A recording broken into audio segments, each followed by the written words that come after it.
Hello everyone, welcome to this amazing platform of our channel पनेशा for competitive examinations and MPUs. तो आपका अभी एआईएओ का जो एग्जामिनेशन है 26 मार्च का ये कंप्लीट हो चुका है। तो यहाँ पर हम कुछ चीज़ें देखते हैं, बेसिक सा रिव्यू देखेंगे कि आपका किस पैटर्न पे क्वेश्चंस आ रहे हैं, क्या क्या क्वेश्चंस आ रहे हैं। ठीक है, आपका बोथ पार्ट ए और पार्ट बी की हम यहाँ पे चीज़ें जो है देख रहे होंगे। ऑलराइट, तो सेशन को सीधा शुरू करते हैं। जो भी बातें मैं आपको बता देता हूँ फटाफट से आप देख लो, जिनका शिफ्ट 2 शिफ्ट 3 में है उनके लिए थोड़ा सा हेल्पफुल हो जाएगा, है ना।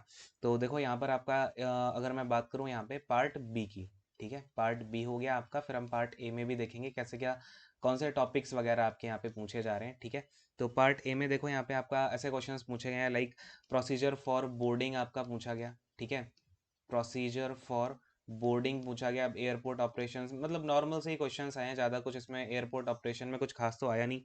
और इसमें आपका कौन सा एयरपोर्ट कहाँ पे है, इस टाइप के क्वेश्चंस भी देखने को मिले हैं। ठीक है, एयरपोर्ट आपका कौन सा कहाँ पर है। फिर आपका आईएलएस के ऊपर भी आया है, जैसे कि जो आपका आईएलएस है, इंस्ट्रूमेंट लैंडिंग सिस्टम हो गया। ठीक है, तो इसके ऊपर भी इंस्ट्रूमेंट लैंडिंग सिस्टम हो गया आपका, तो इसके ऊपर भी जो क्वेश्चंस हैं थोड़े से देखने को मिले हैं। फिर अगर मैं आपसे बात करूं तो मिरर इमेज रीजनिंग में आपके जो है मिरर इमेज वाटर इमेज के क्वेश्चंस आए हैं कल के ही जैसे। ठीक है, मिरर इमेज हो गया, वाटर इमेज हो गया। ये तो खैर हम पार्ट ए की बात करने लग गए हैं। एक्चुअली बीच में जो बच्चों ने रिव्यूज़ दिए हैं सारे के सारे, तो मैं उसके बेसिस पे ही आपको बता रहा हूँ। और यहाँ पे आपका वर्टिकल कंपोनेंट निकालने के क्वेश्चंस आए थे। ठीक है, वर्टिकल कंपोनेंट जहाँ पर आपको निकालनी थी, क्लियर है।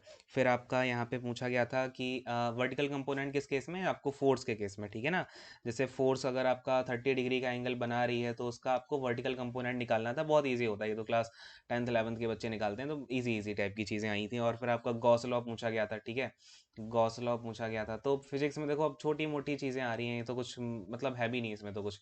ठीक है, तो बहुत ईजी सा पेपर लगा मुझे तो यहाँ पे।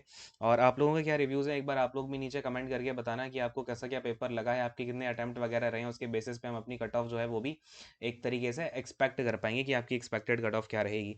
और फिर अगर मैं आपसे बात करूँ तो गॉस लॉ हो गया आपका यहाँ पे। और आपका जो फ्रिंज विड्थ होती है, फ्रिंज विड्थ से क्वेश्चन आए थे। फ्रिंज विड्थ जो होती है आपको पता होगा, वेव ऑप्टिक्स में जो आपका यूज़ की जाती है। वेव ऑप्टिक्स में जो हम फ्रिंज विड्थ वगैरह निकालते हैं, बेसिक सा फॉर्मूला होता है उसका, वहाँ से क्वेश्चंस देखने को मिले हैं। देन अगर मैं यहाँ पे बात करें देखो यहाँ पे थोड़ा सा नीचे आते हैं, वेट अ सेकेंड। देखो अगर हम 8th नंबर पे बात करें तो आपका यहाँ पे एक बार जीके को प्लेन, अच्छा एक क्वेश्चन आपका ऐसा भी आया था, प्लेन कहाँ पे लैंड करता है। ठीक है, तो प्लेन कहाँ पे लैंड करता है, मतलब बेसिक से क्वेश्चंस आए हैं एयरपोर्ट ऑपरेशन के, तो कुछ खास क्वेश्चंस मुझे लगे नहीं जितने बच्चों ने बताए हैं। और आपकी क्या चीज़ें हैं वो आप बता सकते हो। ठीक है, ऑटोमेटिक लैंडिंग कहाँ होती है, ऑटोमेटिक लैंडिंग, तो लैंडिंग वगैरह से रिलेटेड आपके काफ़ी 2 4 5 क्वेश्चंस जो है देखने को यहाँ पे मिले हैं। मैनेजमेंट भी आपका जो एयरपोर्ट मैनेजमेंट है वहाँ से भी क्वेश्चंस आ रहे हैं, तो ये चीज़ें आप जो है अच्छे से रिवाइज करके जा सकते हो। इसके अलावा आपका अगर मैं जीके की बात करूँ तो जीके में आपके बेसिक से क्वेश्चंस आ रहे हैं, जैसे कि हड़प्पा सिविलाइजेशन को क्या बोला जाता था। हड़प्पा सिविलाइजेशन को क्या बोला जाता था, तो हड़प्पा सिविलाइजेशन को आपको पता है आईवीसी बोलते हैं, इंडस वैली सिविलाइजेशन भी बोलते हैं हड़प्पा सिविलाइजेशन को। तो ये तो बेसिक सी बातें हैं, कुछ खास इसमें चीज़ें तो नहीं देखने को मिल रही हैं। ठीक है, और इवन बच्चों ने तो ये भी बोला है कि जो आपके क्वेश्चंस हैं वो कल के जो रीजनिंग के जो क्वेश्चंस है ना, कल के 2 सीरीज के question same to same ditto यहाँ पे रिपीट हुए हैं एटीसी वाले। ठीक है, तो ये चीज़ भी अगर आपने कल का एग्जाम दिया था तो वो क्वेश्चन भी अब देखो रिपीट हो रहे हैं।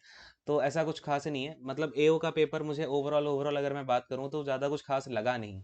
ठीक है, और अगर मैं यहाँ पे बात करूँ आपसे मैथमेटिक्स की, तो मैथ में आपके टाइम स्पीड डिस्टेंस हो गया, इसमें से 2 से 3 क्वेश्चंस आए हुए थे। ठीक है, फिर अगर हम यहाँ पे बात करें सिंप्लीफिकेशन की, तो सिंप्लीफिकेशन से भी 2 क्वेश्चन यहाँ पे देखने को मिले, मतलब एटीसी वाला ही पैटर्न यहाँ पे फॉलो हुआ पूरा का पूरा, जैसा मैंने कल आपको बताया था नॉन टेक्निकल वाला पार्ट।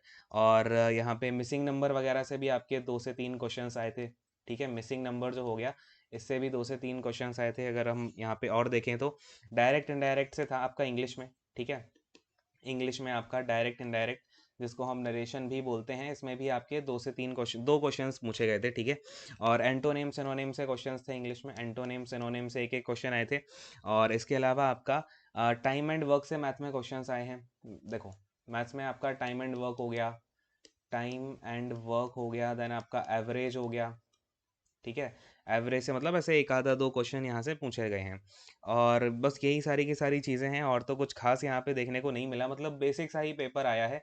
और इसके अलावा आप लोगों को अगर और भी क्वेश्चंस याद हो या फिर आपको लगे कि ये चीज़ बतानी यहाँ पे इंपॉर्टेंट है, क्या कुछ थोड़ा अगर आपको चेंजमेंट लग रहा है, तो वो भी आप नीचे कमेंट करके बता सकते हो, ठीक है। बाकी मुझे कुछ ज़्यादा चीज़ें ऐसी डिफरेंट लगी नहीं।